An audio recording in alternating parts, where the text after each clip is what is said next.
Welcome, today in front of me Realme 9i, and I'll show you how to unmute ringtone on this device. So first you should go into the settings application and then tap here on the sounds and vibration.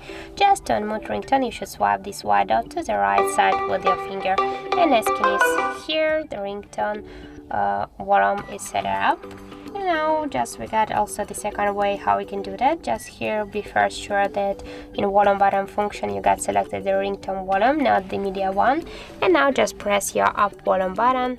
You can also unmute your ringtone, and also you can do this by the third way. Just press your up or down volume button, that doesn't matter, and then just just take a screenshot. And then just swipe up with your finger this volume panel. So that's it. Thank you guys for watching, and if you find this video helpful, don't forget to leave a like, comment and to subscribe our channel.